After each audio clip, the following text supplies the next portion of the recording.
마태복음 2장 10절에서부터 15절까지입니다. 하나님 백성들의 신앙의 본질. 우리는 보통 하나님을 믿고 예수님을 영접하는 삶을 신앙생활을 한다, 혹은 믿음 생활을 한다고 이야기합니다.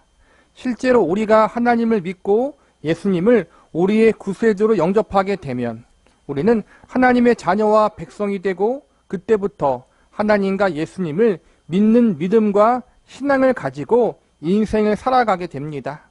그런데 우리가 믿음과 신앙을 가지고 인생을 살아갈 때 종종 잘못된 오해를 할 때가 있습니다. 그 잘못된 오해가 무엇이냐 하면, 우리가 예수님을 믿으면, 신앙생활을 잘하면 모든 것이 잘 되고 형통하게 될 것이라는 오해입니다. 하나님과 예수님을 잘 믿고 잘 순종하면 복을 받게 되고 이 땅에서 형통함을 얻게 된다는 오해를 우리는 자주 합니다. 물론 하나님은 하나님 백성과 자녀들에게 복을 주시고 형통함을 주시는 좋으신 하나님이십니다. 그러나 문제는 우리가 생각하는 복과 형통함이 너무 세속적인 성공과 잘됨에 집중되어 있다는 것입니다. 그런데 우리가 경험하는 현실이 어떠합니까? 하나님을 믿는 믿음을 가지고 나름 열심히 그리고 진실되게 신앙생활을 하는데 내가 처한 삶의 현실이 나아지지 않은 경우들이 생깁니다. 내가 가지고 있는 인생의 여러 고민과 문제들이 잘 해결되지 않는 경우들이 있습니다. 물질의 문제, 건강의 문제, 가정의 문제, 인간관계의 문제 등 예수님을 영접한 이후에도 여전히 나아지지 않고 해결되지 않고 있는 경우들이 자주 있습니다. 어떤 경우에는 예수님을 믿기 전보다 예수님을 믿은 이후에 더 많은 인생의 어려움과 고난을 경험하기도 합니다. 이런 일을 경험할 때 많은 성도들이 낙심하고 시험에 들기도 합니다. 내가 잘못 믿고 있는 것은 아닌가, 이러한 회의도 겪기도 합니다. 그런데 우리가 기억해야 할 사항은, 하나님을 믿는다는 것이, 우리가 신앙을 갖는다는 것이 우리로 하여금 세상의 성공과 형통을 반드시 보장해 주는 것은 아니라는 것입니다. 쉽게 말해서 예수를 믿는다는 것이 우리에게 장밋빛 인생을 허락해 주는 것이 아니라는 것입니다. 이러한 사실을 가장 잘 알려주는 대표적인 사례가 바로 요셉과 마리아, 그리고 동방박사들의 모습이라고 생각됩니다. 지금까지 배운 마태복음 1장과 2장 말씀에 보면 요셉과 마리아와 동방박사들이 등장합니다. 이들은 하나님을 믿는 백성들을 상징하는 인물들이라고 볼 수 있습니다.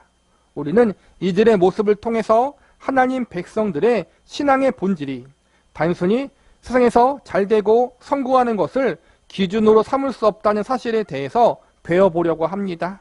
동시에 성경에서 보여지는 이들의 모습을 통해서 하나님을 믿는 믿음과 신앙이 가지고 있는 본질적 의미는 무엇인지에 대해서도 진지하게 알아보는 시간을 가져보도록 하겠습니다.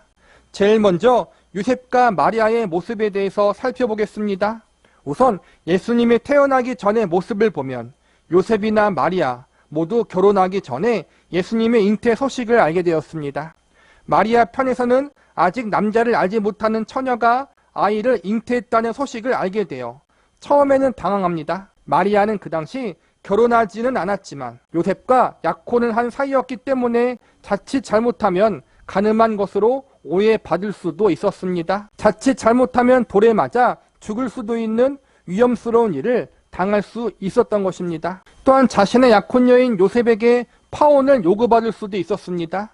이처럼 돌에 맞아 죽거나 혹은 파혼을 당할 수도 있는 위험이 있지만 마리아는 하나님의 뜻이기에 예수님의 잉태 사실을 믿음으로 받아들이고 감사와 찬양하는 자리까지 나아갔습니다.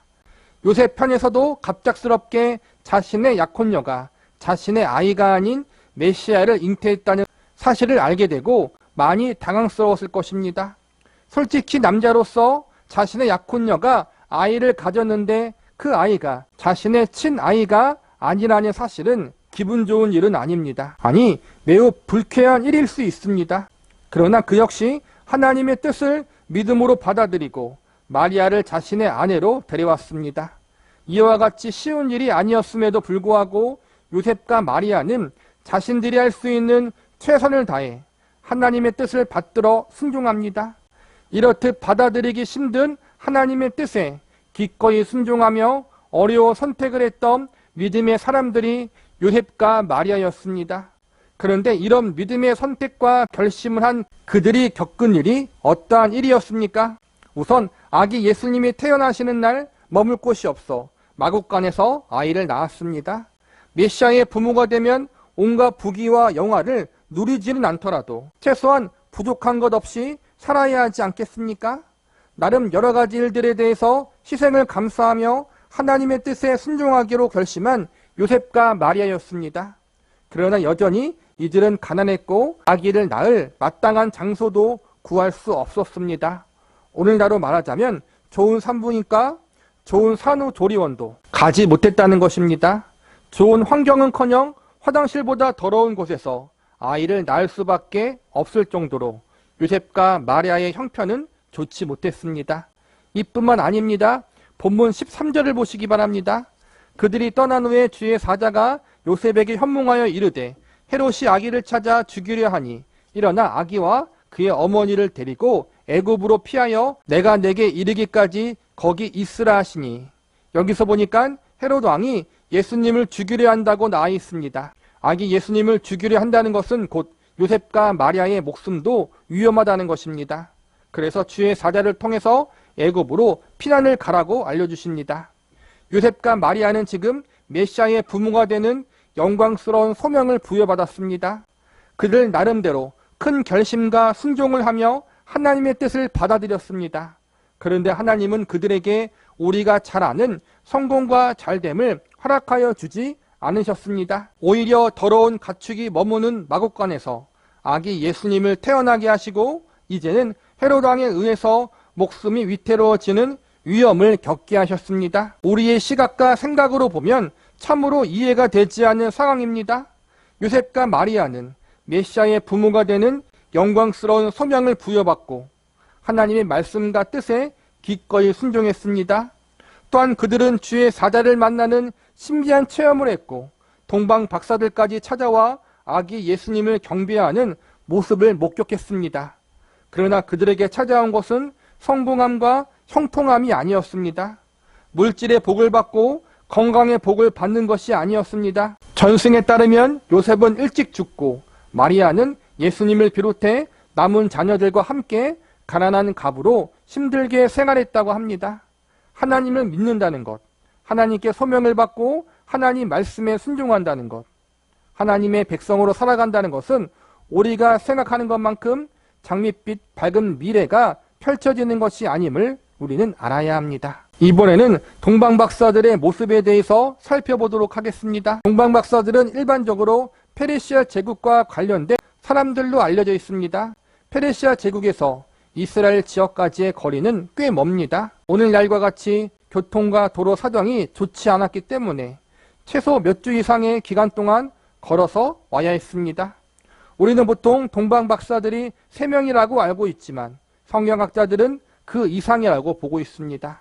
왜냐하면 보통 페르시아에서 이스라엘 지역까지의 먼 거리를 3명이서 오는 것은 쉬운 일이 아니기 때문입니다. 무엇보다 동방박사들이 예루살렘에 와서 헤롯 왕을 만날 수 있었다는 것은 그들이 어느 정도 페르시아 제국 안에서 높은 주의를 가진 위치에 있었다는 것을 짐작해 볼 수 있습니다. 또한 동방박사들은 예수님을 만나 경배할 때 황금과 유향과 몰약을 예물로 드렸는데 이 예물들은 그 당시 매우 귀하고 값비싼 것들이었습니다. 한 나라 안에서 높은 주의를 가지고 있고 그 당시 매우 귀한 값비싼 물건들을 지니고 있던 사람들이 아주 먼 거리를 단 3명으로 온다는 것은 상식적으로 맞지 않습니다. 동방박사들의 숫자는 정확히 알 수 없지만 최소한 그들이 먼 거리를 여행함에 있어서 필요한 물건들을 실을 수 있는 인원과 그들의 안전을 보호할 수 있는 규모의 사람들을 포함하고 있었을 것입니다. 동방박사가 몇 명이냐 하는 것은 중요한 주제가 아니지만 제가 이 부분을 언급한 것은 동방박사들이 헤롯 왕도 무시하지 못할 정도의 위치에 있었던 사람들이고 그런 그들이 아기 예수님을 경배하기 위해서 상당한 준비를 했다는 것을 알려드리기 위해서입니다. 그들은 시간이 남아도는 사람들이 아니었습니다. 박사라고 불리울 정도로 지식층이었으며 한 나라 안에서 나름 높은 지위를 가진 사람들이었습니다. 이런 사람들이 페르시아에서부터 유대 땅에 오기까지 상당한 준비를 했을 것이며 오랜 시간 동안 꽤 많은 고생을 했을 것입니다. 오랜 시간 머나먼 거리를 여행해야 하니 사랑하는 가족들과 오랫동안 떨어져 지내야 하는 희생, 평안하고 안락한 생활을 당분간 포기하고 불편함을 감내했을 것입니다. 또 그 당시 치안이 안정되지 않아 안전에 대한 위험도 감내해야 했을 것입니다. 오랜 시간 여행하는 것이기 때문에 건강이 안 좋아질 수도 있었을 것입니다. 메시아께들을 예물도 준비하고 기나긴 여행을 위한 경비도 지출해야 하니 물질적인 손해도 있었을 것입니다. 즉 그들 나름대로 메시아이신 예수님을 만나기 위해서 많은 희생과 헌신을 감내했다는 것입니다. 그들은 유대인의 왕이자 인류의 구원자로 태어나실 메시아가 어떤 분이신지에 대한 큰 기대감을 가졌을 것입니다. 그런데 막상 아기 예수님을 만난 곳이 어디였습니까? 베들레헴이라는 작은 시골 동네였습니다. 페르시아와 유대 땅에는 거리가 있기 때문에 예수님이 태어난 지 어느 정도의 기간이 지난 후에 동방 박사들이 방문한 것으로 보고 있습니다. 요셉과 마리아는 가난했기에 동방 박사들이 베들레헴에 방문했을 때 아마 작은 여관, 어떠한 집, 허름한 방을 빌려 그곳에 머물고 있었을 것입니다.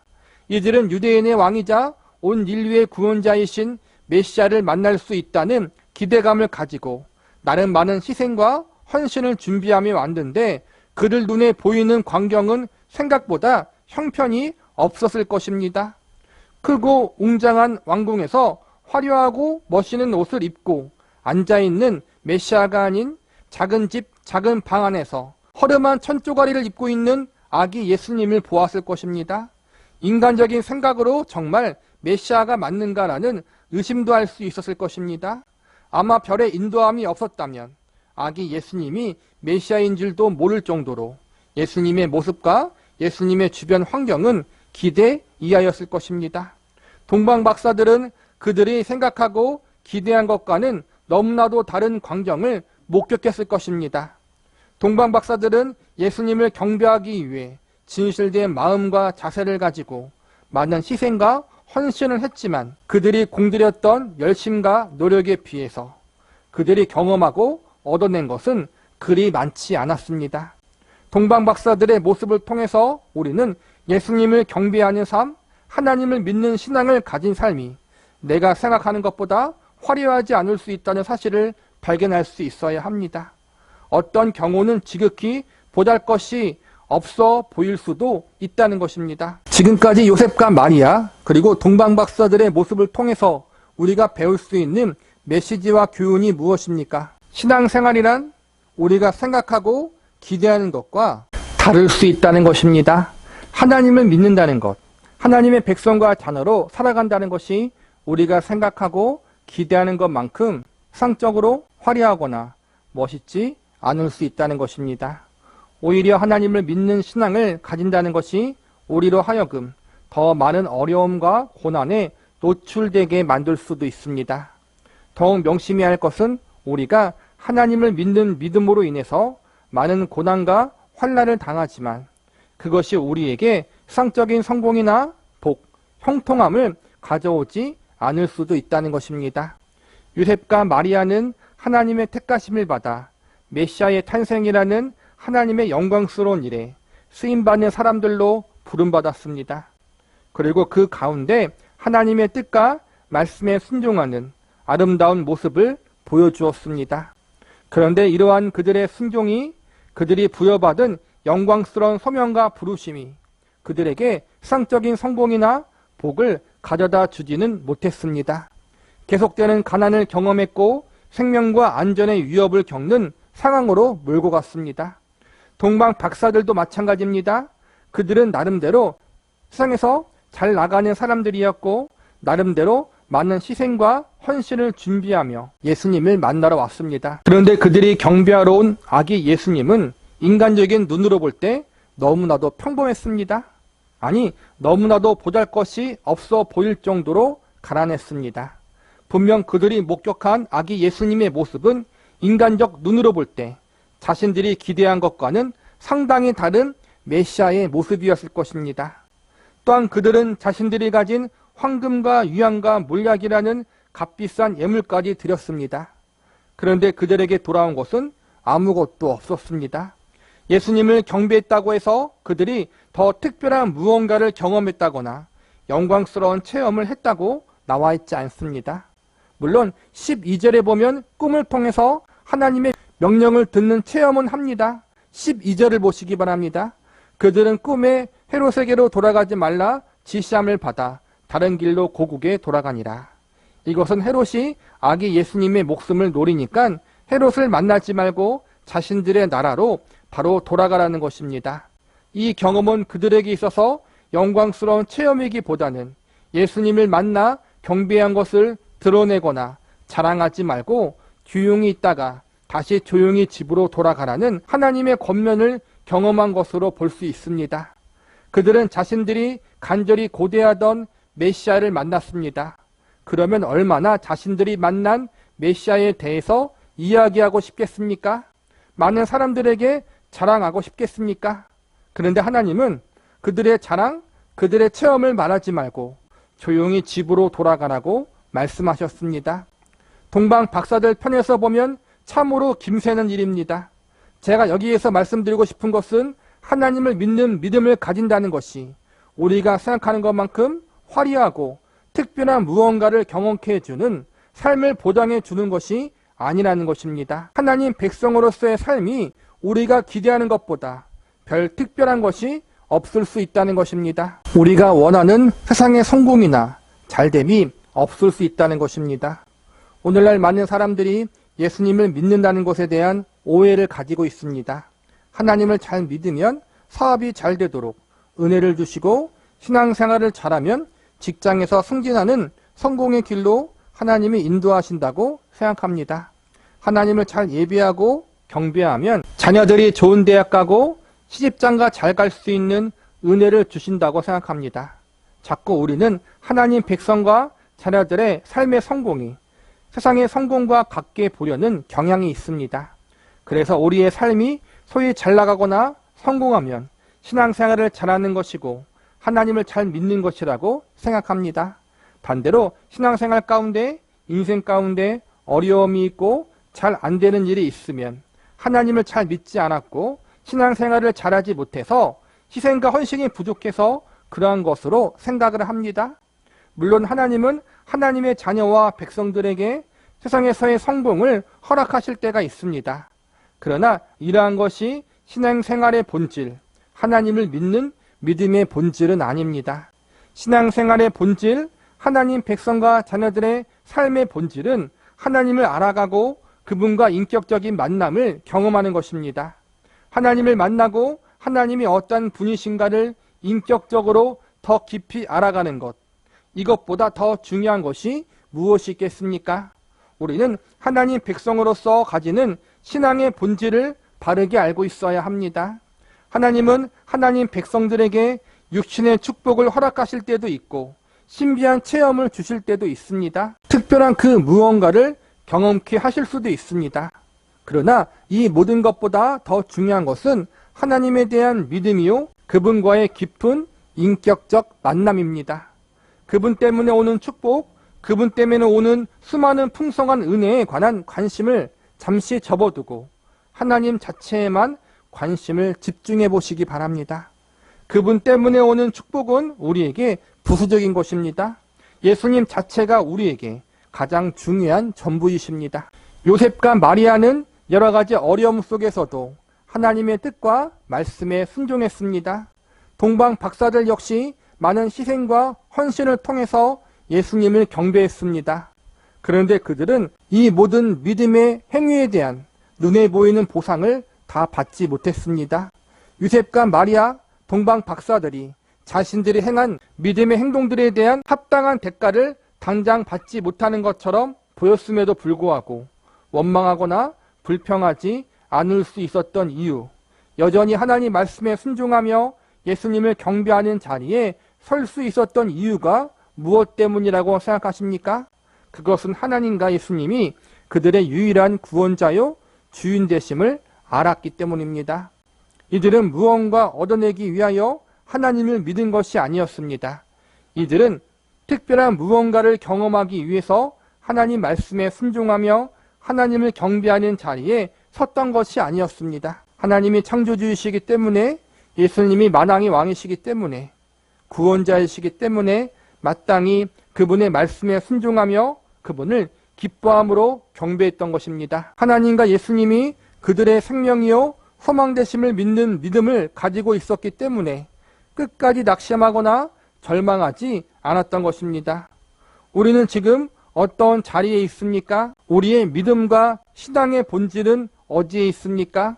예수님으로 인해서 기뻐하고 그분을 나의 유일한 소망으로 삼고 살아야 할 우리들이 예수님이 아닌 다른 것으로 인해서 기뻐하고 다른 것에 마음을 빼앗겨 그것을 소망으로 삼고 있지는 않습니까? 내 사업장, 내 직장, 내 가정, 내 자녀가 나의 참된 기쁨이 되고 삶의 소망과 낙이 되어 있지는 않습니까?